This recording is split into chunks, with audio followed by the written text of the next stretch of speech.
A Room with a View by E. M. Forster. Part 1 continued. Chapter the 4th. Fourth chapter. Mr. Beebe was right.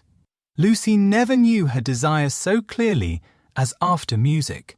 She had not really appreciated the clergyman's wit, nor the suggestive twitterings of Miss Allen. Conversation was tedious. She wanted something big, and she believed that it would have come to her on the windswept platform of an electric tram. This she might not attempt. It was unladylike. Why? Why were most big things unladylike? Charlotte had once explained to her why. It was not that ladies were inferior to men, it was that they were different. Their mission was to inspire others to achievement rather than to achieve themselves. Indirectly, by means of tact and a spotless name, a lady could accomplish much. But if she rushed into the fray herself, she would be first censured, then despised, and finally ignored. Poems had been written to illustrate this point. There is much that is immortal in this medieval lady. The dragons have gone, and so have the knights, but still she lingers in our midst. She reigned in many an early Victorian castle, and was queen of much early Victorian song. It is sweet to protect her in the intervals of business, sweet to pay her honour when she has cooked our dinner well. But, alas, the creature grows degenerate. In her heart also there are springing up strange desires.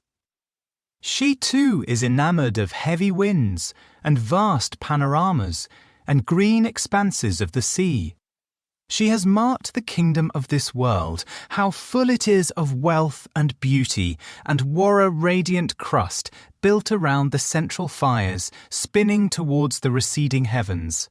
Men, declaring that she inspires them to it, move joyfully over the surface, having the most delightful meetings with other men, happy not because they are masculine, but because they are alive. Before the show breaks up, she would like to drop the august title of the Eternal Woman and go there as her transitory self. Lucy does not stand for the medieval lady, who was rather an ideal to which she was bidden to lift her eyes when feeling serious. Nor has she any system of revolt. Here and there a restriction annoyed her particularly, and she would transgress it, and perhaps be sorry that she had done so. This afternoon she was peculiarly restive. She would really like to do something of which her well-wishers disapproved. As she might not go on the electric tram, she went to Alinari's shop.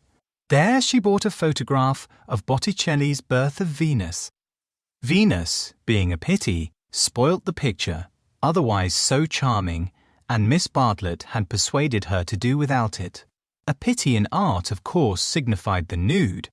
Giorgione's Tempesta, the Idolino, some of the Sistine frescoes and the Apoxyomenos were added to it. She felt a little calmer then, and bought Fra Angelico's Coronation, Giotto's Ascension of St. John, some Della Robbia babies, and some Guido Reni Madonnas. For her taste was Catholic, and she extended uncritical approval to every well-known name. But though she spent nearly 7 lire, the gates of liberty seemed still unopened. She was conscious of her discontent. It was new to her to be conscious of it. The world, she thought, is certainly full of beautiful things. If only I could come across them. It was not surprising that Mrs. Honeychurch disapproved of music, declaring that it always left her daughter peevish, unpractical and touchy. Nothing ever happens to me, she reflected, as she entered the Piazza Signoria and looked nonchalantly at its marvels, now fairly familiar to her. The great square was in shadow, the sunshine had come too late to strike it. Neptune was already unsubstantial in the twilight, half god, half ghost, and his fountain plashed dreamily to the men and satyrs who idled together on its marge. The loggia showed as the triple entrance of a cave wherein many a deity, shadowy but immortal, looking forth upon the arrivals and departures of mankind. It was the hour of unreality, the hour, that is, when unfamiliar things are real, An older person at such an hour and in such a place might think that sufficient was happening to him and rest content. Lucy desired more. She fixed her eyes wistfully on the tower of the palace, which rose out of the lower darkness like a pillar of roughened gold. It seemed no longer a tower, no longer supported by earth, but some unattainable treasure throbbing in the tranquil sky. Its brightness mesmerized her, still dancing before her eyes when she bent them to the ground and started towards home. Then something did happen. 2 Italians by the loggia had been bickering about a debt. "Sink liar!" they had cried. "Sink liar!" They sparred at each other, and one of them was hit lightly upon the chest. He frowned. He bent towards Lucy with a look of interest, as if he had an important message for her. He opened his lips to deliver it, and a stream of red came out between them and trickled down his unshaven chin. That was all. A crowd rose out of the dusk. It hid this extraordinary man from her and bore him away to the fountain. Mr. George Emerson happened to be a few paces away, looking at her across the spot where the man had been. How very odd! Across something. Even as she caught sight of him, he grew dim. The palace itself grew dim, swayed above her, fell onto her softly, slowly, noiselessly, and the sky fell with it.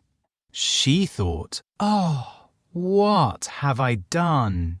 Oh, what have I done?" she murmured, and opened her eyes. George Emerson still looked at her, but not across anything. She had complained of dullness, and lo, one man was stabbed, and another held her in his arms. They were sitting on some steps in the Uffizi arcade. He must have carried her. He rose when she spoke and began to dust his knees. She repeated, "Oh, what have I done? You fainted." "I am very sorry. How are you now?" "Perfectly well, absolutely well." And she began to nod and smile. "Then let us come home. There's no point in our stopping." He held out his hand to pull her up. She pretended not to see it. The cries from the fountain they had never ceased rang emptily. The whole world seemed pale and void of its original meaning. "How very kind you have been! I might have hurt myself falling, but now I am well. I can go alone, thank you." His hand was still extended. "Oh, my photographs!" she exclaimed suddenly. "What photographs?" "I bought some photographs at Alinari's. I must have dropped them out there in the square." She looked at him cautiously. "Would you add to your kindness by fetching them?" He added to his kindness. As soon as he had turned his back, Lucy arose with the running of a maniac and stole down the arcade towards the Arno. "Miss Honeychurch." She stopped with her hand on her heart. "You sit still, you aren't fit to go home alone." "Ah, yes, I am. Thank you so very much." No, you aren't. You'd go openly if you were. But I had rather... Then I don't fetch your photographs. I had rather be alone." He said imperiously, "The man is dead, the man is probably dead. Sit down till you are rested." She was bewildered and obeyed him. "And don't move till I come back." In the distance she saw creatures with black hoods, such as appear in dreams. The palace tower had lost the reflection of the declining day and joined itself to earth. How should she talk to Mr. Emerson when he returned from the shadowy square? Again the thought occurred to her, "Oh, what have I done?" The thought that she, as well as the dying man, had crossed some spiritual boundary. He returned, and she talked of the murder. Oddly enough, it was an easy topic. She spoke of the Italian character. She became almost garrulous over the incident that had made her faint 5 minutes before. Being strong physically, she soon overcame the horror of blood. She rose without his assistance, and though wings seemed to flutter inside her, she walked firmly enough towards the Arno. There, a cabman signalled to them they refused him. And the murderer tried to kiss him. You say how very odd Italians are, and gave himself up to the police. Mr. Beebe was saying that Italians know everything, but I think they are rather childish. When my cousin and I were at the Pity yesterday, what was that? He had thrown something into the stream. What did you throw in? Things I didn't want, he said crossly. Mr. Emerson, well, where are the photographs? He was silent. I believe it was my photographs that you threw away. I didn't know what to do with them, he cried, and his voice was that of an anxious boy. Her heart warmed towards him for the first time. They were covered with blood. There! I'm glad I've told you, and all the time we were making conversation, I was wondering what to do with them. He pointed downstream. They've gone. The river swirled under the bridge. I did mind them so, and one is so foolish. It seemed better that they should go out to the sea. I don't know. I may just mean that they frightened me. Then the boy verged into a man. For something tremendous has happened, I must face it without getting muddled. It isn't exactly that a man has died. Something warned Lucy that she must stop him. It has happened, he repeated, and I mean to find out what it is. Mr. Emerson, he turned towards her frowning, as if she had disturbed him in some abstract quest. I want to ask you something before we go in. They were close to their pension. She stopped and leant her elbows against the parapet of the embankment. He did likewise. There is at times a magic in identity, of position. It is one of the things that have suggested to us eternal comradeship.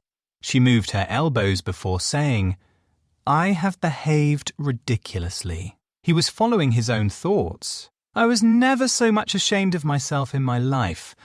I cannot think what came over me. I nearly fainted myself, he said, but she felt that her attitude repelled him. Well, I owe you 1,000 apologies. Oh, all right. And this is the real point, you know how silly people are, gossiping ladies especially. I am afraid you understand what I mean. I'm afraid I don't. I mean, would you not mention it to anyone, my foolish behaviour? Your behaviour? Oh, yes, all right. Thank you so much. And would you, she could not carry her request any further.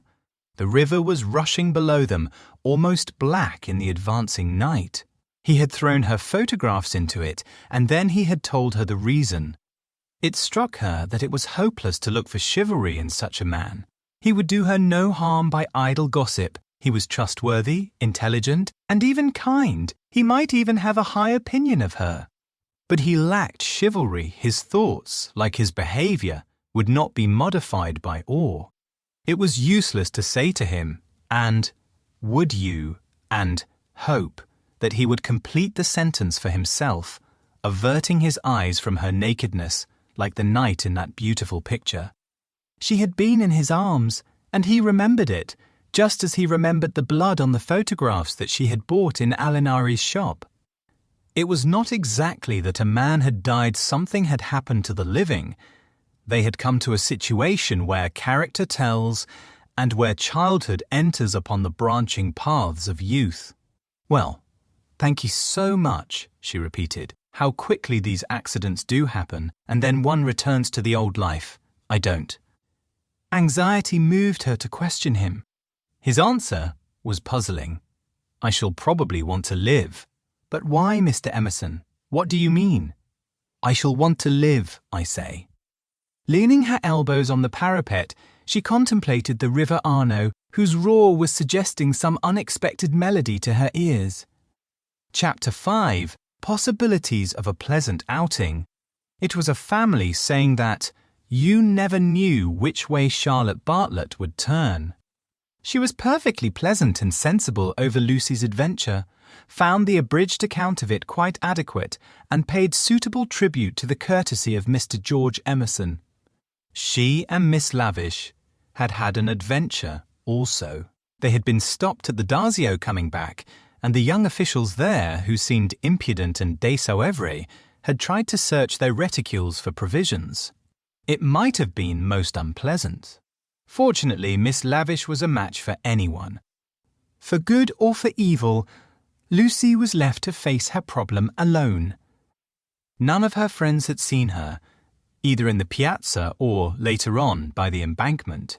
Mr. Beebe, indeed, noticing her startled eyes at dinner-time, had again passed to himself the remark of too much Beethoven. But he only supposed that she was ready for an adventure, not that she had encountered it. This solitude oppressed her. She was accustomed to have her thoughts confirmed by others, or, at all events, contradicted. It was too dreadful not to know whether she was thinking right or wrong. At breakfast next morning, she took decisive action. There were two plans between which she had to choose. Mr. Beebe was walking up to the Torre del Gallo with the Emersons and some American ladies. Would Miss Bartlett and Miss Honeychurch join the party? Charlotte declined for herself. She had been there in the rain the previous afternoon. But she thought it an admirable idea for Lucy, who hated shopping, changing money, fetching letters, and other irksome duties, all of which Miss Bartlett must accomplish this morning and could easily accomplish alone. "No, Charlotte," cried the girl, with real warmth. "It's very kind of Mr. Beebe, but I am certainly coming with you. I had much rather." "Very well, dear," said Miss Bartlett, with a faint flush of pleasure that called forth a deep flush of shame on the cheeks of Lucy. How abominably she behaved to Charlotte, now as always. But now she should alter. All morning she would be really nice to her. She slipped her arm into her cousin's, and they started off along the Lung Arno. The river was a lion that morning in strength, voice, and colour. Miss Bartlett insisted on leaning over the parapet to look at it. She then made her usual remark, which was how I do wish Freddie and your mother could see this too. Lucy fidgeted. It was tiresome of Charlotte to have stopped exactly where she did. "Look, Lucia. Oh, you are watching for the Torre del Gallo party. I feared you would repent you of your choice." Serious as the choice had been, Lucy did not repent. Yesterday had been a muddle, queer and odd, the kind of thing one could not write down easily on paper, but she had a feeling that Charlotte and her shopping were preferable to George Emerson and the summit of the Torre del Gallo. Since she could not unravel the tangle, she must take care not to re-enter it. She could protest sincerely against Miss Bartlett's insinuations, but though she had avoided the chief actor, the scenery unfortunately remained. Charlotte, with the complacency of fate, led her from the river to the Piazza Signoria. She could not have believed that stones, a loggia, a fountain, a palace tower, would have such significance. For a moment she understood the nature of ghosts. The exact site of the murder was occupied, not by a ghost, but by Miss Lavish, who had the morning newspaper in her hand. She hailed them briskly. The dreadful catastrophe of the previous day had given her an idea which she thought would work up into a book. "Oh, let me congratulate you," said Miss Bartlett. "After your despair of yesterday, what a fortunate thing. Aha! Miss Honeychurch, come you here, I am in luck. Now, you are to tell me absolutely everything that you saw from the beginning." Lucy poked at the ground with her parasol. "But perhaps you would rather not. I'm sorry if you could manage without it. I think I would rather not." The elder ladies exchanged glances, not of disapproval. It is suitable that a girl should feel deeply. "It is I who am sorry," said Miss Lavish. "We literary hacks are shameless creatures. I believe there's no secret of the human heart into which we wouldn't pry." She marched cheerfully to the fountain and back, and did a few calculations in realism. Then she said that she had been in the piazza since 8 o'clock collecting material. A good deal of it was unsuitable, but of course one always had to adapt. The two men had quarrelled over a 5-franc note. For the 5-franc note she should substitute a young lady, which would raise the tone of the tragedy and at the same time furnish an excellent plot. "What is the heroine's name?" asked Miss Bartlett. "Leonora," said Miss Lavish. "Her own name was Eleanor. I do hope she's nice." That desideratum would not be omitted. "And what is the plot?" "Love, murder, abduction, revenge," was the plot. But it all came while the fountain plashed to the satyrs in the morning sun. "I hope you will excuse me for boring on like this," Miss Lavish concluded. "It is so tempting to talk to really sympathetic people. Of course, this is the barest outline. There will be a deal of local colouring, descriptions of Florence and the neighbourhood, and I shall also introduce some humorous characters. And let me give you all fair warning. I intend to be unmerciful to the British tourist." "Oh, you wicked woman," cried Miss Bartlett. "I am sure you are thinking of the Emersons." Miss Lavish gave a Machiavellian smile. "I confess that in Italy my sympathies are not with my own countrymen. It is the neglected Italians who attract me, and whose lives I am going to paint so far as I can. For I repeat, and I insist, and I have always held most strongly, that a tragedy such as yesterday's is not the less tragic because it happened in humble life." There was a fitting silence when Miss Lavish had concluded. Then the cousins wished success to her labours and walked slowly away across the square. "She is my idea of a really clever woman," said Miss Bartlett. That last remark struck me as so particularly true.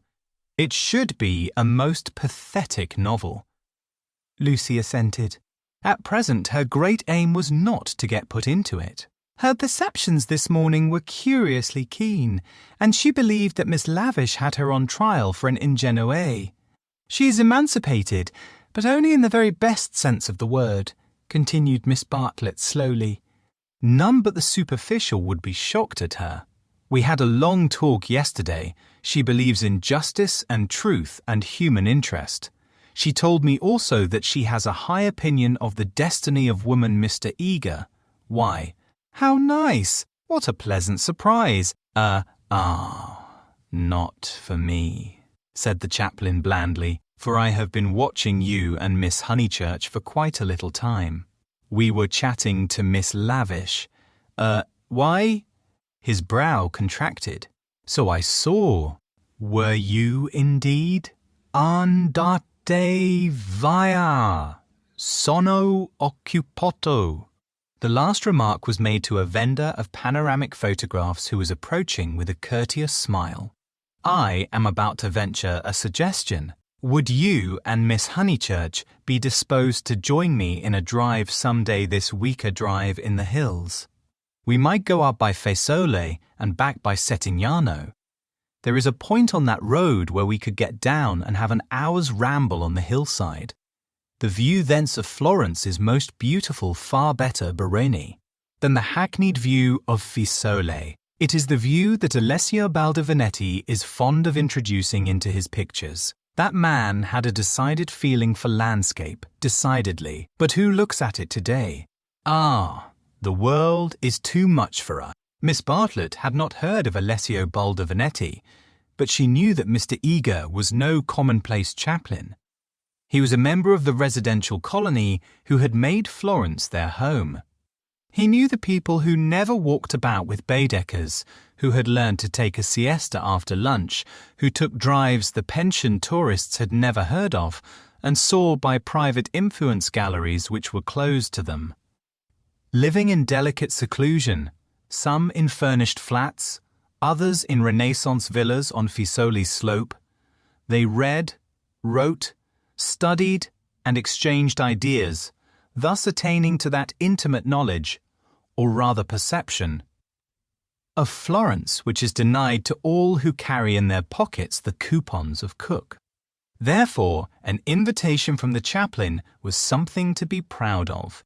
Between the two sections of his flock, he was often the only link, and it was his avowed custom to select those of his migratory sheep who seemed worthy, and give them a few hours in the pastures of the permanent. Tea at a Renaissance villa? Nothing had been said about it yet, but if it did come to that, how Lucy would enjoy it. A few days ago, and Lucy would have felt the same. But the joys of life were grouping themselves anew. A drive in the hills with Mr. Eager and Miss Bartlett-Even, if culminating in a residential to-party, was no longer the greatest of them. She echoed the raptures of Charlotte somewhat faintly. Only when she heard that Mr. Beebe was also coming did her thanks become more sincere. "So we shall be a party carré," said the chaplain. "In these days of toil and tumult, one has great needs of the country and its message of purity. Andate via, andate presto, presto. Ah, the town! Beautiful as it is the town." They assented. This very square so, I am told, witnessed yesterday the most sordid of tragedies. To one who loves the Florence of Dante and Carr. Savonarola there is something portentous in such desecration, portentous and humiliating. Humiliating indeed, said Miss Bartlett. Miss Honeychurch happened to be passing through as it happened. She can hardly bear to speak of it. She glanced at Lucy proudly. "And how came we to have you here?" asked the chaplain paternally. Miss Bartlett's recent liberalism oozed away at the question. "Do not blame her, please, Mr. Eager. The fault is mine. I left her unchaperoned." "So you were here alone, Miss Honeychurch?" His voice suggested sympathetic reproof, but at the same time indicated that a few harrowing details would not be unacceptable. His dark, handsome face drooped mournfully towards her to catch her reply. "Practically. One of our pension acquaintances kindly brought her home," said Miss Bartlett, adroitly concealing the sex of the preserver. "For her also, it must have been a terrible experience. I trust that neither of you was at all, that it was not in your immediate proximity?" Of the many things Lucy was noticing today, not the least remarkable was this: the ghoulish fashion in which respectable people will nibble after blood. George Emerson had kept the subject strangely pure. "He died by the fountain, I believe," was her reply. "And you and your friender were over at the loggia. That must have saved you much. You have not, of course, seen the disgraceful illustrations which the gutter press this man is a public nuisance. He knows that I am a resident perfectly well, and yet he goes on worrying me to buy his vulgar views." Surely the vendor of photographs was in league with Lucian, the eternal league of Italy with youth. He had suddenly extended his book before Miss Bartlett and Mr. Eager, binding their hands together by a long, glossy ribbon of churches, pictures, and views. "This is too much!" cried the chaplain, striking petulantly at one of Fra Angelico's angels. She tore. A shrill cry rose from the vendor. The book, it seemed, was more valuable than one would have supposed. "Willingly would I purchase," began Miss Bartlett. "Ignore him," said Mr. Eager sharply, and they all walked rapidly away from the square. But an Italian can never be ignored, least of all when he has a grievance. His mysterious persecution of Mr. Eager became relentless. The air rang with his threats and lamentations. He appealed to Lucy, would not she intercede? He was poor, he sheltered, a family the tax on bread. He waited, he gibbered, he was recompensed, he was dissatisfied. He did not leave them until he had swept their minds clean of all thoughts, whether pleasant or unpleasant. Shopping was the topic that now ensued. Under the chaplain's guidance, they selected many hideous presents and the Mentor's florid little picture frames that seemed fashioned in gilded pastry, other little frames, more severe, that stood on little easels and were carven out of oak, a blotting book of vellum, a Dante of the same material cheap mosaic brooches which the maids next Christmas would never tell from real pins, pots, heraldic saucers, brown art photographs Eros and Psyche in alabaster St. Peter to Mashal, of which would have cost less in London.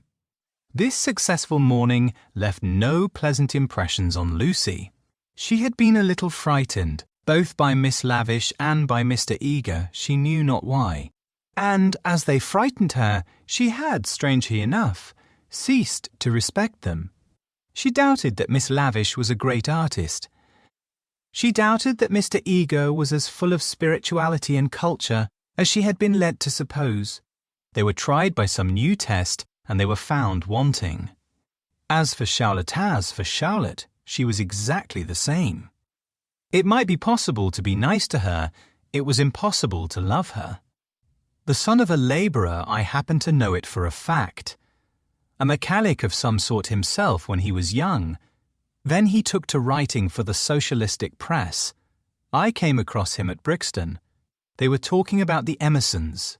How wonderfully people rise in these days, sighed Miss Bartlett, fingering a model of the Leaning Tower of Pisa. Generally, replied Mr. Eager, one has only sympathy for their success.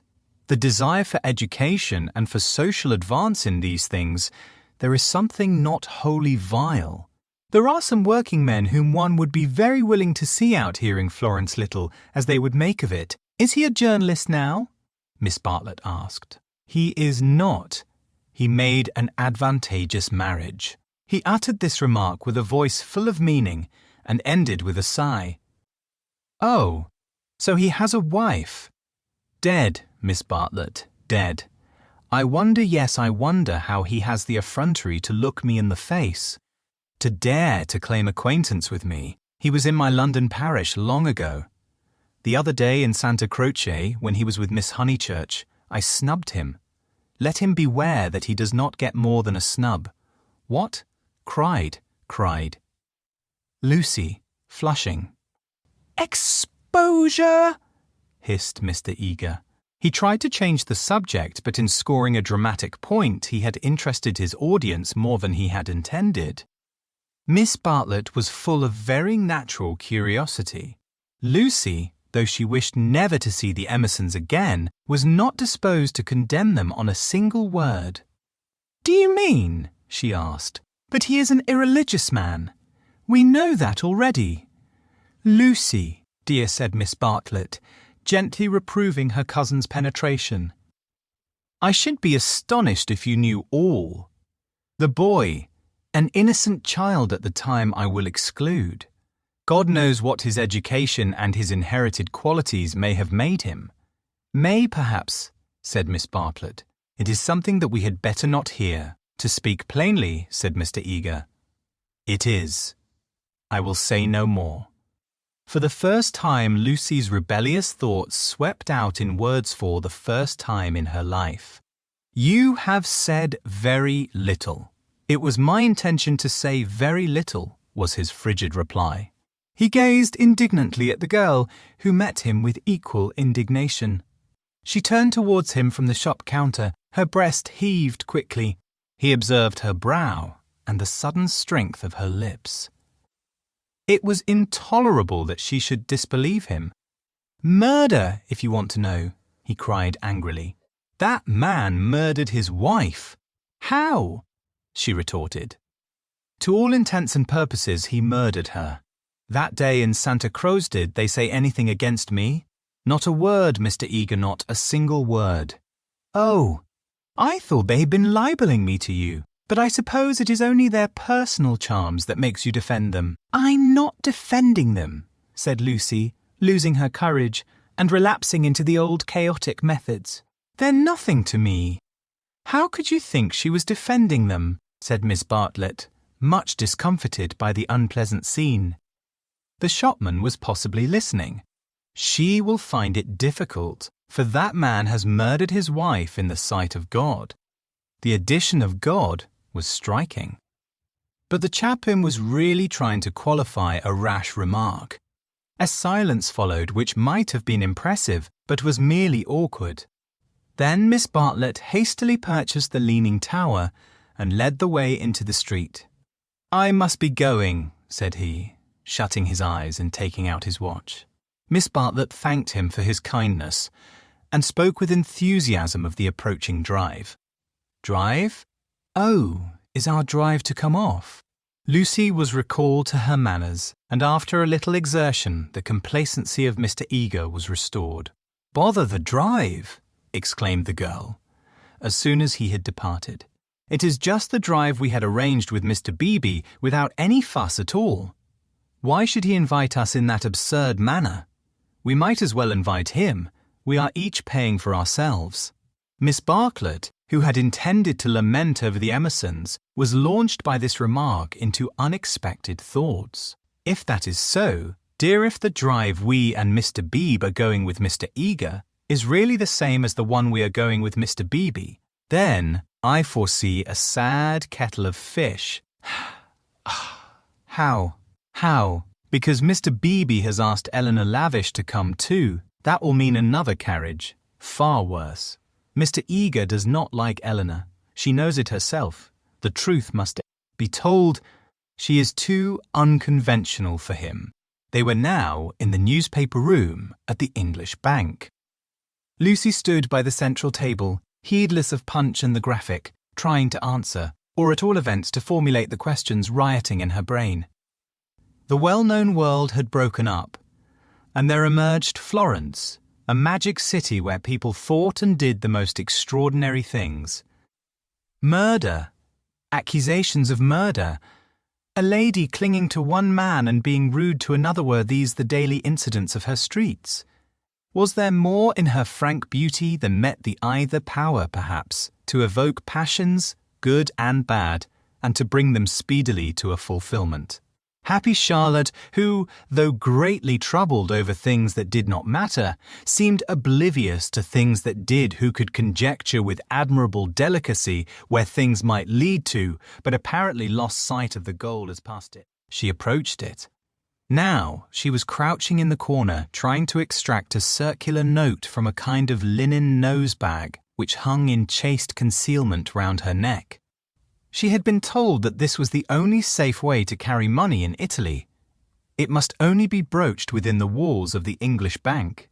As she groped, she murmured, "Whether it is Mr. Beebe who forgot to tell Mr. Eager, or Mr. Eager who forgot when he told us, or whether they have decided to leave Eleanor out altogether, which they could scarcely do, but in any case we must be prepared. It is you they really want. I am only asked for appearances. You shall go with the two gentlemen, and I and Eleanor will follow behind. A one-horse carriage would do for us. Yet how difficult it is." "It is indeed," replied the girl, with a gravity that sounded sympathetic. "What do you think about it?" asked Miss Bartlett, flushed from the struggle, and buttoning up her dress. "I don't know what I think, nor what I want." "Oh, dear Lucy, I do hope Florence isn't boring you. Speak the word, and, as you know, I would take you to the ends of the earth tomorrow." "Thank you, Charlotte," said Lucy, and pondered over the offer. There were letters for her at the bureau, one from her brother, full of athletics and biology, one from her mother, delightful as only her mother's letters could be. She had read in it of the crocuses which had been bought for yellow and were coming up puce, of the new parlour-maid who had watered the ferns with essence of lemonade, of the semi-detached cottages which were ruining Summer Street and breaking the heart of Sir Harry Otway. She recalled the free, pleasant life of her home, where she was allowed to do everything and where nothing ever happened to her. The road up through the pine woods, the clean drawing-room, the view over the Sussex Weald, all hung before her bright and distinct, but pathetic as the pictures in a gallery to which, after much experience, a traveller returns. "And the news?" asked Miss Bartlett. "Mrs. Vyse and her son have gone to Rome," said Lucy, giving the news that interested her least. "Do you know the Vyses?" "Oh, not that way back. We can never have too much of the dear Piazza Signoria. They're nice people, the Vyses, So clever, my idea of what's really clever. Don't you long to be in Rome? I die for it. The Piazza Signoria is too stony to be brilliant. It has no grass, no flowers, no frescoes, no glittering walls of marble or comforting patches of ruddy brick. By an odd chance, unless we believe in a presiding genius of places, the statues that relieve its severity suggest not the innocence of childhood, nor the glorious bewilderment of youth, but the conscious achievements of chaos. Maturity, Perseus and Judith, Hercules and the Snelder, they have done or suffered something, and though they are immortal, immortality has come to them after experience, not before. Here, not only in the solitude of nature, might a hero meet a goddess, or a heroine a god.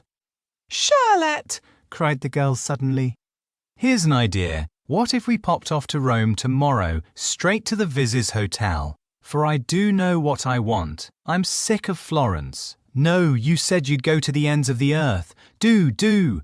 Miss Bartlett, with equal vivacity, replied.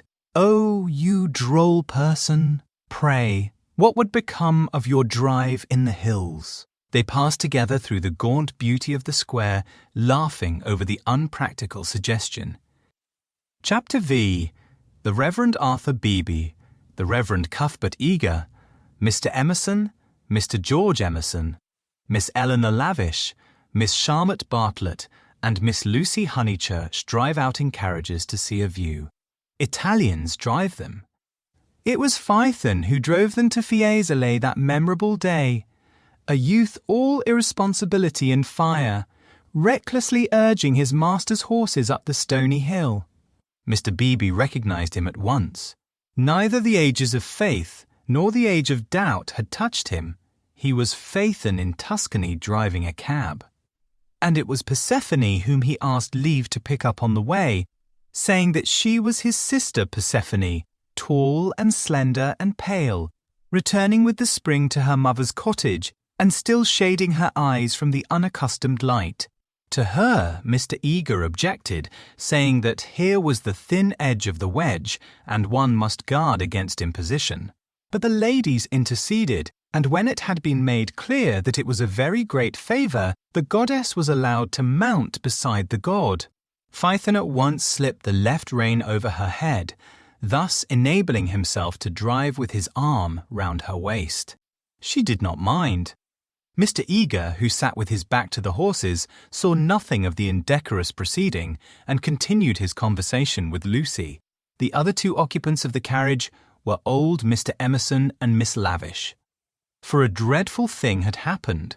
Mr. Beebe, without consulting Mr. Eager, had doubled the size of the party, and though Miss Bartlett and Miss Lavish had planned all the morning how the people were to sit, at the critical moment when the carriages came round they lost their heads, and Miss Lavish got in with Lucy, while Miss Bartlett with George Emerson and Mr. Beebe followed on behind.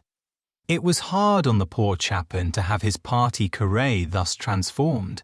Tea at a Renaissance villa, if he had ever meditated it, was now impossible. Lucy and Miss Bartlett had a certain style about them, and Mr. Beebe, though unreliable, was a man of parts.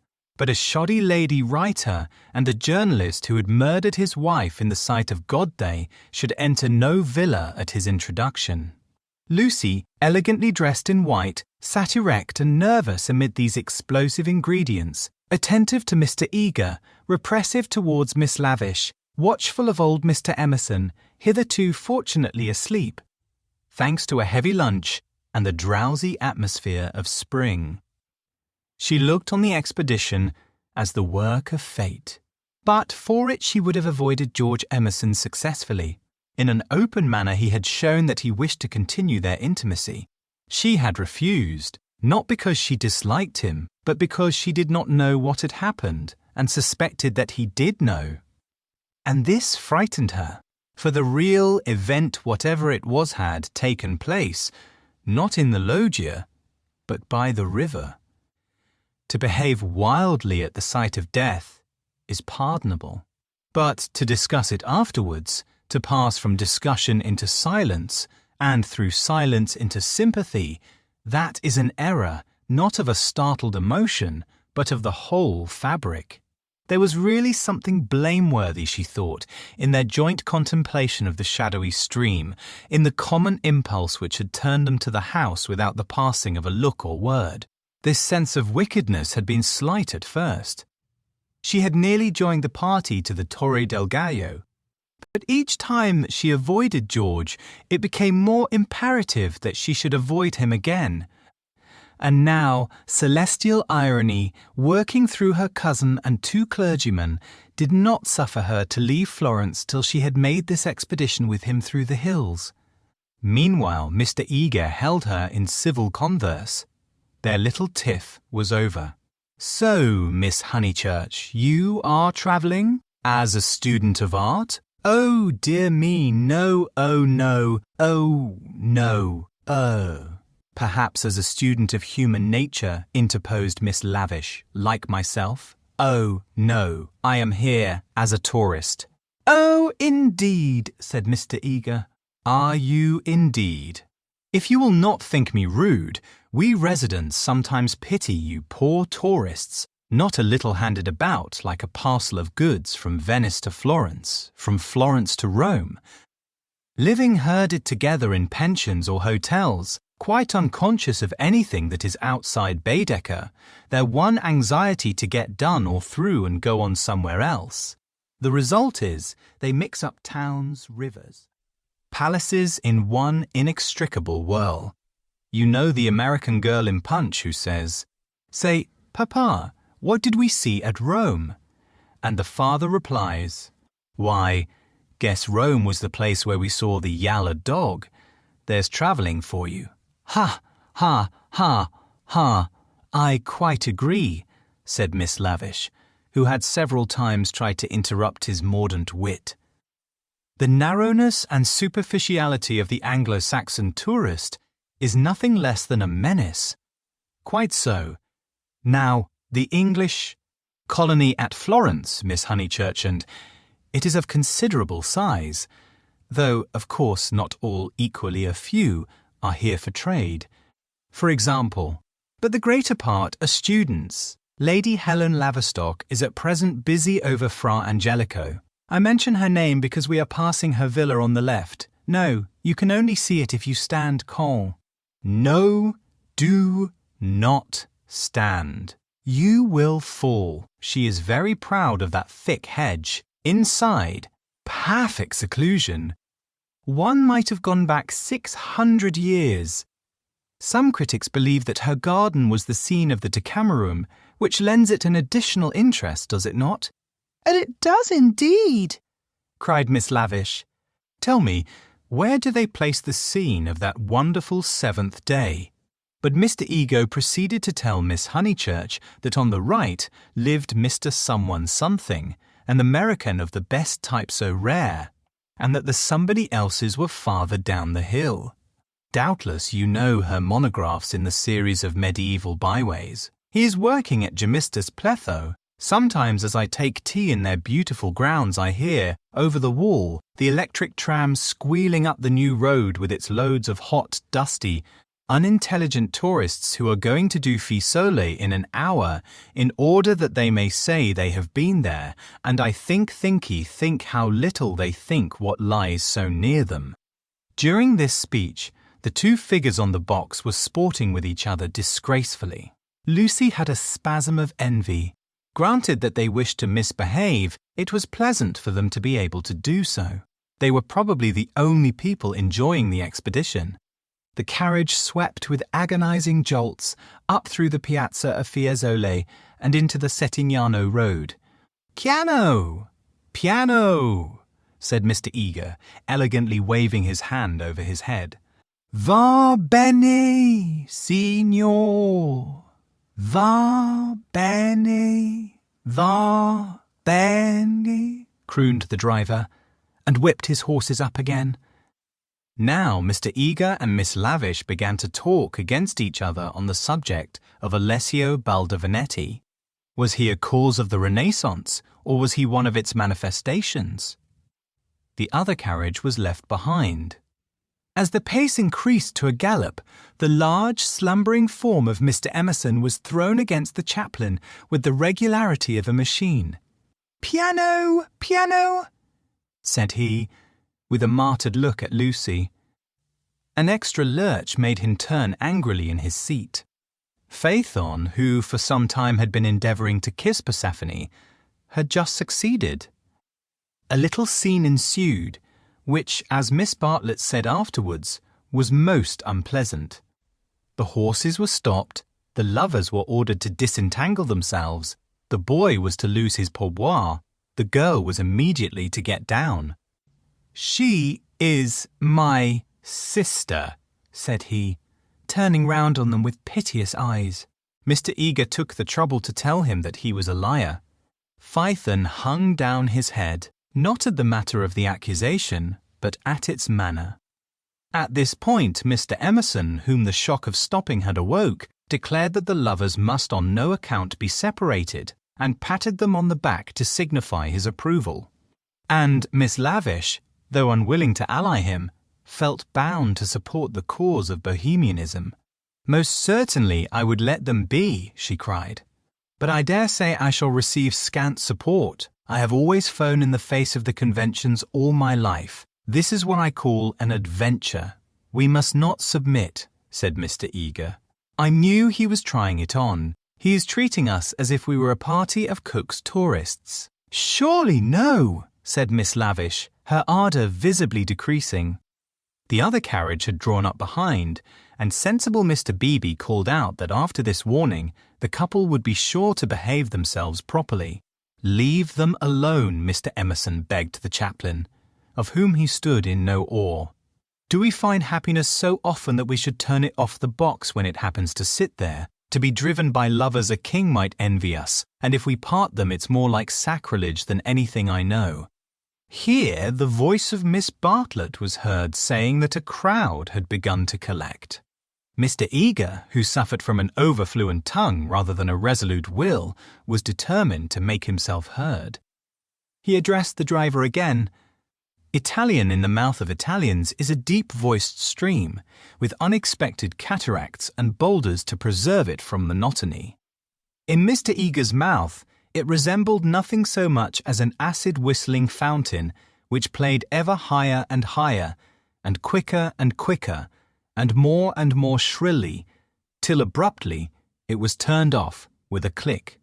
"Signorina," said the man to Lucy, when the display had ceased. Why should he appeal to Lucy? "Signorina," echoed Persephone in her glorious contralto. She pointed at the other carriage. Why? For a moment the two girls looked at each other.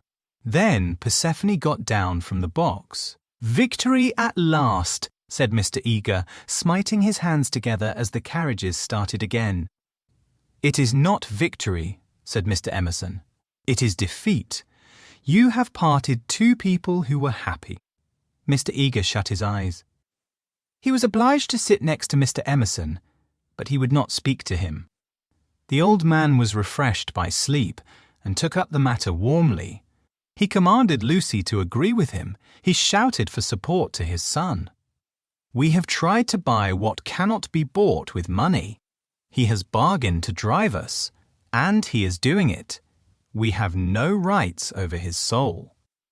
Miss Lavish frowned. "It is hard when a person you have classed as typically British speaks out of his character." "He was not driving us well," she said. "He jolted us. That I deny. It was as restful as sleeping. Aha! He is jolting us now. Can you wonder? He would like to throw us out, and most certainly he is justified. And if I were superstitious, I'd be frightened of the girl too. It doesn't do to injure young people. Have you ever heard of Lorenzo de' Medici?" Miss Lavish bristled. "Most certainly I have. Do you refer to Lorenzo il Magnifico, or to Lorenzo, Duke of Urbino, or to Lorenzo surnamed Lorenzino on account of his diminutive stature? The Lord knows. Possibly he does know, for I refer to Lorenzo the poet. He wrote a line, so I heard yesterday, which runs like this: Don't go fighting against the spring. Mr. Eager could not resist the opportunity for erudition. Non fate guerre au maggio, he murmured. War not with the May would render a correct meaning. The point is, we have warred with it. Look. He pointed to the Val d'Arno, which was visible far below them, through the budding trees. 50 miles of spring, and we've come up to admire them. Do you suppose there's any difference between spring in nature and spring in man? But there we go, praising the one and condemning the other as improper, ashamed that the same laws work eternally through both. No one encouraged him to talk. Presently, Mr. Eager gave a signal for the carriages to stop and marshalled the party for their ramble on the hill. A hollow like a great amphitheatre, full of terrace steps and misty olives, now lay between them and the heights of Fiesole, and the road, still following its curve, was about to sweep onto a promontory which stood out in the plain. It was this promontory, uncultivated, wet, covered with bushes and occasional trees, which had caught the fancy of Alessio Baldovinetti nearly 500 years before. He had ascended it, that diligent and rather obscure master, possibly with an eye to business, possibly for the joy of ascending. Standing there, he had seen that view of the Val d'Arno and distant Florence, which he afterwards had introduced not very effectively into his work. But where exactly had he stood? That was the question which Mr. Eager hoped to solve now. And Miss Lavish, whose nature was attracted by anything problematical, had become equally enthusiastic. But it is not easy to carry the pictures of Alessio Baldovinetti in your head, even if you have remembered to look at them before starting, and the haze in the valley increased the difficulty of the quest. The party sprang about from tuft to tuft of grass, their anxiety to keep together being only equalled by their desire to go different directions. Finally, they split into groups. Lucy clung to Miss Bartlett and Miss Lavish. The Emersons returned to hold laborious converse with the drivers, while the two clergymen, who were expected to have topics in common, were left to each other. The two elder ladies soon threw off the mask. In the audible whisper that was now so familiar to Lucy, they began to discuss, not Alessio Baldovinetti, but the drive. Miss Bartlett had asked Mr. George Emerson what his profession was, and he had answered the railway. She was very sorry that she had asked him. She had no idea that it would be such a dreadful answer, or she would not have asked him. Mr. Beebe had turned the conversation so cleverly, and she hoped that the young man was not very much hurt at her asking him. "The railway!" gasped Miss Lavish. "Oh, but I shall die. Of course it was the railway." She could not control her mirth. "He is the image of a porter on the southeastern." Eleanor, be quiet, plucking at her vivacious companion. "Hush! They'll hear the Emersons. I can't stop. Let me go my wicked way. A porter, Eleanor." "I'm sure it's all right," put in Lucy. "The Emersons won't hear, and they wouldn't mind if they did." Miss Lavish did not seem pleased at this. "Miss Honeychurch listening," she said rather crossly. "Poof! Woof! You naughty girl! Go away!" "Oh, Lucy, you ought to be with Mr. Eager, I'm sure. I can't find them now, and I don't want to either." "Mr. Eager will be offended. It is your party. Please, I'd rather stop here with you." "No, I agree," said Miss Lavish. "It's like a school feast. The boys have got separated from the girls. Miss Lucy, you are to go. We wish to converse on high topics unsuited for your ear." The girl was stubborn. As her time at Florence drew to its close, she was only at ease amongst those to whom she felt indifferent. Such a one was Miss Lavish, and such for the moment was Charlotte. She wished she had not called attention to herself. They were both annoyed at her remark, and seemed determined to get rid of her. "How tired one gets," said Miss Bartlett. "Oh, I do wish Freddie and your mother could be here." Unselfishness with Miss Bartlett had entirely usurped the functions of enthusiasm. Lucy did not look at the view either. She would not enjoy anything till she was safe at Rome. "Then sit you down," said Miss Lavish. "Observe my foresight." With many a smile, she produced 2 of those mackintosh squares that protect the frame of the tourist from damp grass or cold marble steps. She sat on one who was to sit on the other. "Lucy, without a moment's doubt, Lucy, the ground will do for me. Really, I have not had rheumatism for years. If I do feel it coming on, I shall stand. Imagine your mother's feelings if I let you sit in the wet in your white cabra. Linen. She sat down heavily where the ground looked particularly moist. "Here we are, all settled delightfully. Even if my dress is thinner, it will not show so much, being brown. Sit down, dear, you are too unselfish, you don't assert yourself enough." She cleared her throat. "Now, don't be alarmed, this isn't a cold. It's the tiniest cough, and I have had it 3 days. It's nothing to do with sitting here at all. There was only one way of treating the situation." At the end of 5 minutes, Lucy departed in search of Mr. Beebe and Mr. Eager, vanquished by the mackintosh square. She addressed herself to the drivers, who were sprawling in the carriages, perfuming the cushions with cigars. The miscreant, a bony young man scorched black by the sun, rose to greet her with the courtesy of a host and the assurance of a relative. "Dove?" said Lucy, after much anxious thought. His face lit up. Of course he knew where. Not so far either. His arm swept 3/4 of the horizon. He should just think he did know where. He pressed his fingertips to his forehead and then pushed them towards her, as if oozing with visible extract of knowledge. More seemed necessary. What was the Italian for clergyman? "Dov buoni umini?" said she at last. Good? Scarcely the adjective for those noble beings. He showed her his cigar. "Uno più piccolo," was her next remark, implying, "Has the cigar been given to you by Mr. Beebe, the smaller of the 2 good men?" She was correct, as usual. He tied the horse to a tree, kicked it to make it stay quiet, dusted the carriage, arranged his hair, remoulded his hat, encouraged his moustache, and in rather less than 1/4 of a minute was ready to conduct her. Italians are born knowing the way. It would seem that the whole earth lay before them, not as a map, but as a chessboard, whereon they continually behold the changing pieces as well as the squares. Any one can find places that the finding of people is a gift from God. He only stopped once to pick her some great blue violets. She thanked him with real pleasure. In the company of this common man, the world was beautiful and direct. For the first time she felt the influence of spring. His arm swept the horizon gracefully. Violets, like other things, existed in great profusion there would she like to see them. "Ma buoni uomini." He bowed. "Certainly.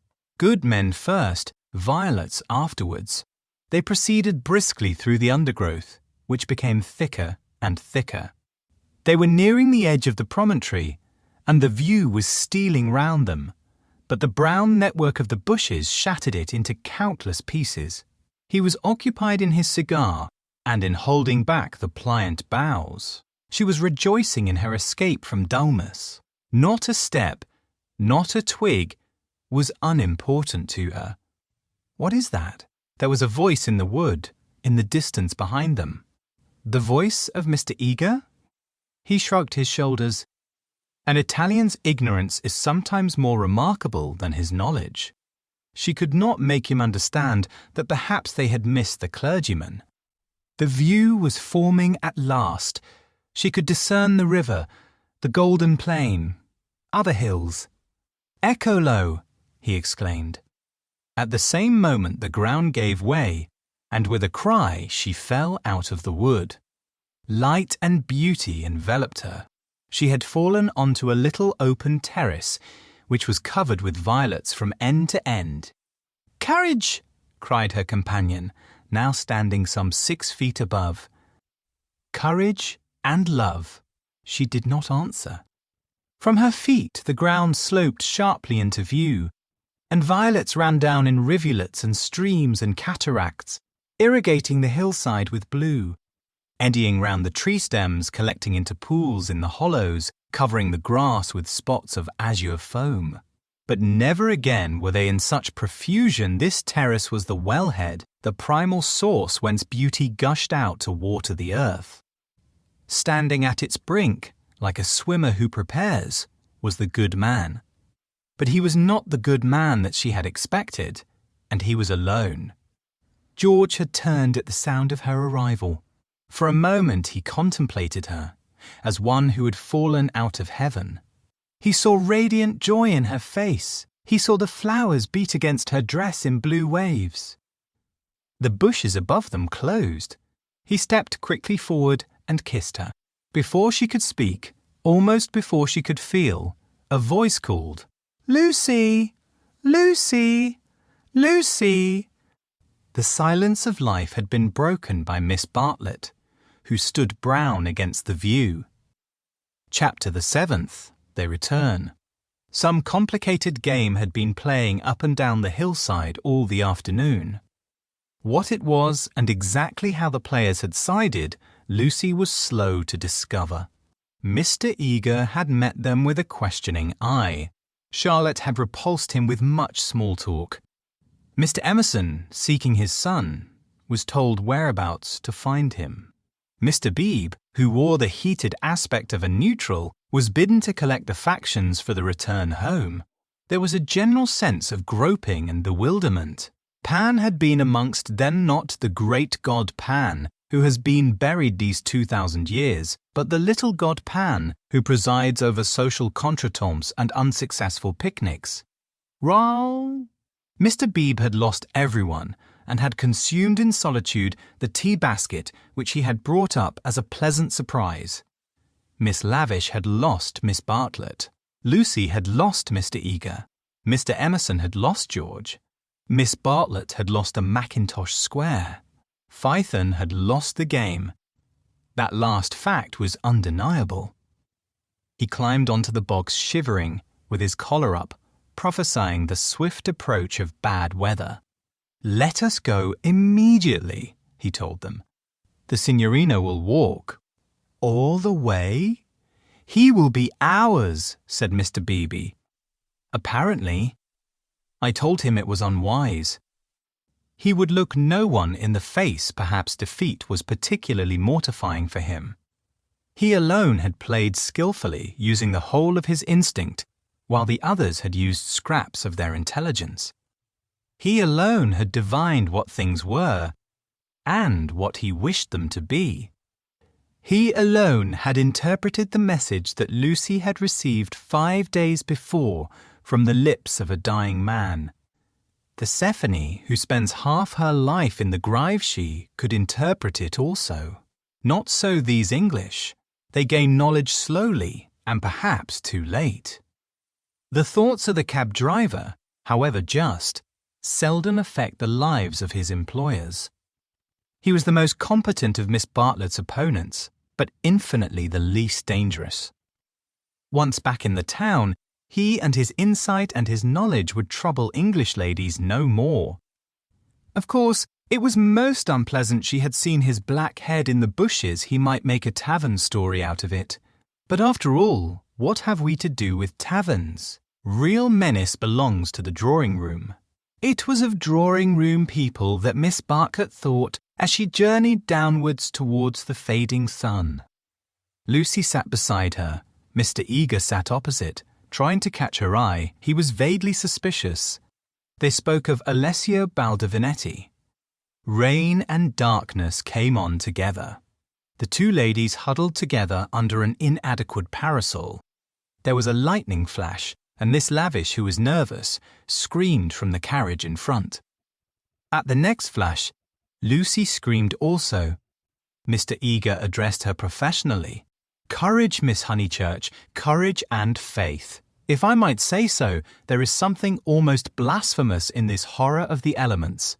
Are we seriously to suppose that all these clouds, all this immense electrical display, is simply called into existence to extinguish you or me? No, of course, even from the scientific standpoint, the chances against our being struck are enormous. The steel knives, the only articles which might attract the current, are in the other carriage, and, in any case, we are infinitely safer than if we were walking. Courage, courage, and faith. Under the rug, Lucy felt the kindly pressure of her cousin's hand. At times, our need for a sympathetic gesture is so great that we care not what exactly it signifies or how much we may have to pay for it afterwards. Miss Bartlett, by this timely exercise of her muscles, gained more than she would have got in hours of preaching or cross-examination. She renewed it when the two carriages stopped, half into Florence. "Mr. Eager!" called Mr. Beebe. "We want your assistance. Will you interpret for us?" "George!" cried Mr. Emerson. "Ask your driver which way George went. The boy may lose his way. He may be killed." "Go, Mr. Eager," said Miss Bartlett. "Don't ask our driver. Our driver is no help. Go and support poor Mr. Beebe. He is nearly demented." "He may be killed," cried the old man. "He may be killed!" "Typical behaviour," said the chaplain as he quitted the carriage. "In the presence of reality, that kind of person invariably breaks down."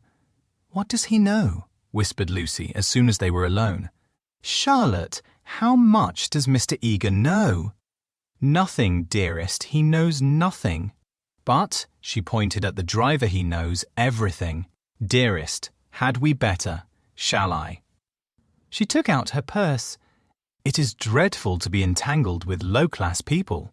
He saw it all. Tapping Phaethon's back with her guidebook, she said, "Silenzio!" and offered him a franc. "They Benny," he replied, and accepted it.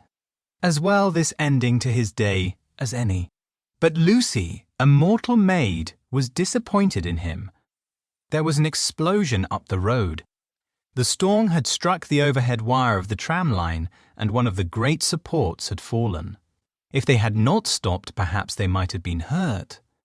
They chose to regard it as a miraculous preservation, and the floods of love and sincerity which fructify every hour of life burst forth in tumult.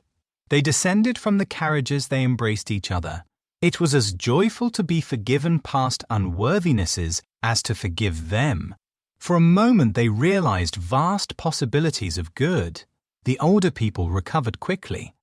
In the very height of their emotion, they knew it to be unmanly or unladylike. Miss Lavish calculated that, even if they had continued, they would not have been caught in the accident. Mr. Eager mumbled a temperate prayer.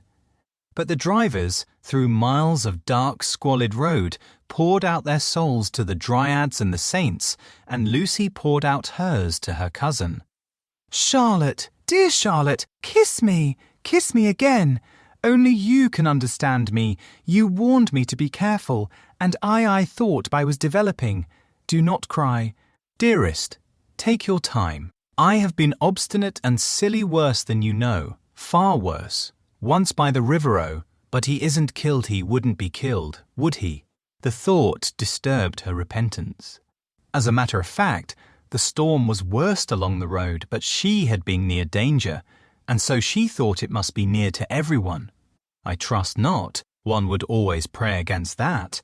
He is really, I think he was taken by surprise, just as I was before. But this time I'm not to blame. I want you to believe that. I simply slipped into those violets. No, I want to be really truthful. I am a little to blame. I had silly thoughts. The sky, you know, was gold, and the ground all blue. And for a moment he looked like someone in a book. In a book? Heroes, gods, the nonsense of schoolgirls. And then? But, Charlotte, you know what happened then. Miss Bartlett was silent. Indeed, She had little more to learn. With a certain amount of insight, she drew her young cousin affectionately to her. All the way back, Lucy's body was shaken by deep sighs, which nothing could repress. "I want to be truthful," she whispered. "It is so hard to be absolutely truthful. Don't be troubled, dearest. Wait till you are calmer. We will talk it over before bedtime in my room." So they re-entered the city with hands clasped. It was a shock to the girl to find how far emotion had ebbed in others. The storm had ceased, and Mr. Emerson was easier about his son. Mr. Beebe had regained good humour, and Mr. Eager was already snubbing Miss Lavish. Charlotte alone, she was sure, of Charlotte, whose exterior concealed so much insight and love. The luxury of self-exposure kept her almost happy through the long evening. She thought not so much of what had happened as of how she should describe it. All her sensations, her spasms of courage, her moments of unreasonable joy, her mysterious discontent, should be carefully laid before her cousin. And, together in divine confidence, they would disentangle and interpret them all. "At last," thought she, "I shall understand myself. I shan't again be troubled by things that come out of nothing, and mean I don't know what." Miss Allen asked her to play. She refused vehemently. Music seemed to her the employment of a child. She sat close to her cousin, who, with commendable patience, was listening to a long story about lost luggage. When it was over, she capped it by a story of her own. Lucy became rather hysterical with the delay. In vain she tried to check, or at all events to accelerate, the tale. It was not till a late hour that Miss Bartlett had recovered her luggage and could say in her usual tone of gentle reproach, "Well, dear, I at all events am ready for Bedfordshire. Come into my room and I will give a good brush to your hair." With some solemnity the door was shut and a cane chair placed for the girl. Then Miss Bartlett said, "So what is to be done?" She was unprepared for the question. It had not occurred to her that she would have to do anything. A detailed exhibition of her emotions was all that she had counted upon. "What is to be done? A point, dearest, which you alone can settle." The rain was streaming down the black windows, and the great room felt damp and chilly. One candle burnt trembling on the chest of drawers close to Miss Bartlett's toque, which cast monstrous and fantastic shadows on the bolted door. A tram roared by in the dark, and Lucy felt unaccountably sad, though she had long since dried her eyes. She lifted them to the ceiling, where the griffins and bassoons were colourless and vague, the very ghosts of joy. "It has been raining for nearly 4 hours," she said at last. Miss Bartlett ignored the remark. "How do you propose to silence him? The driver?" "My dear girl, no Mr. George Emerson." Lucy began to pace up and down the room. "I don't understand," she said at last. She understood very well, but she no longer wished to be absolutely truthful. "How are you going to stop him talking about it? I have a feeling that talk is a thing he will never do. I, too, intend to judge him charitably, but unfortunately I have met the type before. They seldom keep their exploits to themselves." "Exploits?" cried Lucy, wincing under the horrible plural. "My poor dear, did you suppose that this was his first? Come here and listen to me. I am only gathering it from his own remarks. Do you remember that day at lunch when he argued with Miss Allen that liking one person is an extra reason for liking another?" "Yes, yes," said Lucy, whom at the time the argument had pleased. "Well, I am no prude. There is no need to call him a wicked young man, but obviously he is thoroughly unrefined. Let us put it down to his deplorable antecedents and education, if you wish. But we are no farther on with our question. What do you propose to do?" An idea rushed across Lucy's brain, which, had she thought of it sooner and made it part of her, might have proved victorious. I propose to speak to him, said she. Miss Bartlett uttered a cry of genuine alarm. You see, Charlotte, your kindness I shall never forget it. But as you said, it is my affair, mine and his. And you are going to implore him, to beg him to keep silence? Certainly not. There would be no difficulty. Whatever you ask him, he answers, yes or no. Then it is over. I have been frightened of him. But now I am not one little bit. But we fear him for you, dear. You are so young and inexperienced, you have lived among such nice people, that you cannot realize what men can be, how they can take a brutal pleasure in insulting a woman whom her sex does not protect and rally round. This afternoon, for example, if I had not arrived, what would have happened? I can't think, said Lucy gravely. Something in her voice made Miss Bartlett repeat her question, intoning it more vigorously. What would have happened if I hadn't arrived? I can't think, said Lucy again. When he insulted you, how would you have replied? Ah, I hadn't time to think. You came. You, yes. But won't you tell me now what you would have done? I should have. She checked herself and broke the sentence off. She went up to the dripping window and strained her eyes into the darkness. She could not think what she would have done. Come away from the window, dear, said Miss Bartlett. You will be seen from the road. Lucy obeyed. She was in her cousin's power. She could not modulate out the key of self-abasement in which she had started. Neither of them referred again to her suggestion that she should speak to George and settle the matter, whatever it was, with him. Miss Bartlett became plaintive. Oh, for a real man. We are only two women, you and I. Mr. Beebe is hopeless. There is Mr. Eager, but you do not trust him. Oh, for your brother. He is young. But I know that his sister's insult would rouse in him a very lion. Thank God, chivalry is not yet dead. There are still left some men who can reverence woman.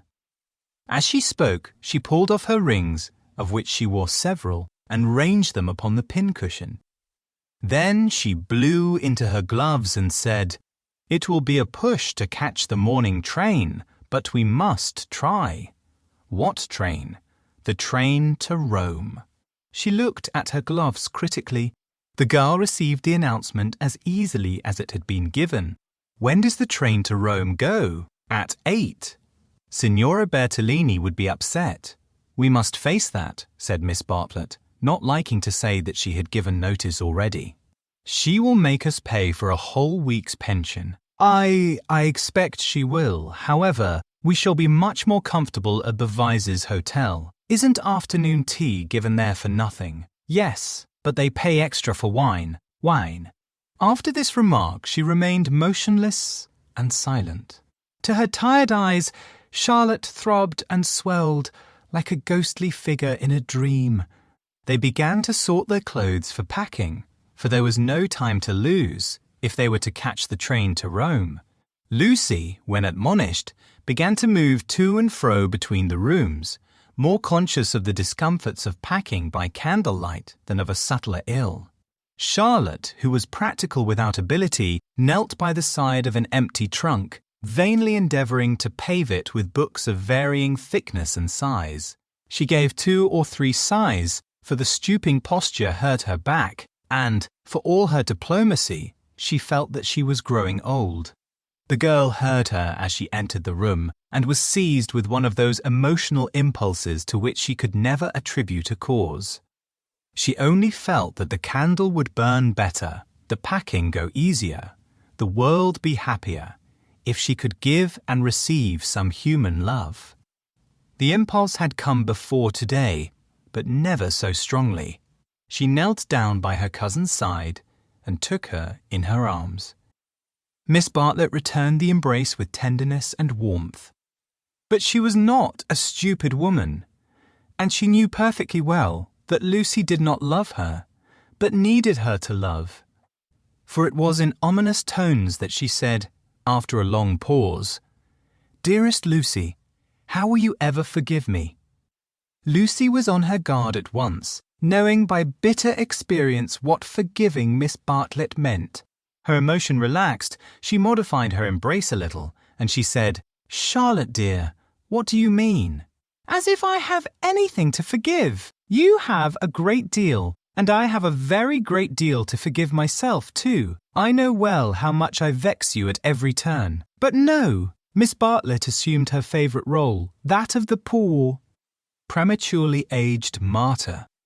"Ah, but yes, I feel that our tour together is hardly the success I had hoped. I might have known it would not do. You want someone younger and stronger and more in sympathy with you. I am too uninteresting and old-fashioned only fit to pack and unpack your things. Please, my only consolation was that you found people more to your taste and were often able to leave me at home. I had my own poor ideas of what a lady ought to do, but I hope I did not inflict them on you more than was necessary. You had your own way about these rooms." "At all events, you mustn't say these things," said Lucy softly. She still clung to the hope that she and Charlotte loved each other, heart and soul. They continued to pack in silence. "I have been a failure," said Miss Bartlett, as she struggled with the straps of Lucy's trunk instead of strapping her own. "Failed to make you happy, failed in my duty to your mother. She has been so generous to me. I shall never face her again after this disaster. But Mother will understand. It is not your fault. This trouble, and it isn't a disaster either. It is my fault. It is a disaster. She will never forgive me, and rightly. For instance, what right had I to make friends with Miss Lavish? Every right. Every right, when I was here for your sake. If I have vexed you, it is equally true that I have neglected you. Your mother will see this as clearly as I do, when you tell her." Lucy, from a cowardly wish to improve the situation, said, "Why need Mother hear of it?" But you tell her everything?" "I suppose I do generally. I dare not break your confidence. There is something sacred in it, unless you feel that it is a thing you could not tell her. The girl would not be degraded to this. Naturally, I should have told her. But in case she should blame you in any way, I promise I will not. I am very willing not to. I will never speak of it either to her or to anyone." Her promise brought the long-drawn interview to a sudden close. Miss Bartlett pecked her smartly on both cheeks, wished her good night, and sent her to her own room. For a moment, the original trouble was in the background. George would seem to have behaved like a cad throughout. Perhaps that was the view which one would take eventually. At present, she neither acquitted nor condemned him. She did not pass judgment. At the moment when she was about to judge him, her cousin's voice had intervened, and ever since, it was Miss Bartlett who had dominated. Miss Bartlett who, even now, could be heard sighing into a crack in the partition wall. Miss Bartlett, who had really been neither pliable, nor humble, nor inconsistent. She had worked like a great artist. For a time indeed, for years she had been meaningless, but at the end there was presented to the girl the complete picture of a cheerless, loveless world in which the young rush to destruction until they learn better, a shame-faced world of precautions and barriers which may avert evil, but which do not seem to bring good, if we may judge from those who have used them most. Lucy was suffering from the most grievous wrong which this world has yet discovered. Diplomatic advantage had been taken of her sincerity, of her craving for sympathy and love. Such a wrong is not easily forgotten. Never again did she expose herself without due consideration and precaution against rebuff. And such a wrong may react disastrously upon the soul. The doorbell rang, and she started to the shutters.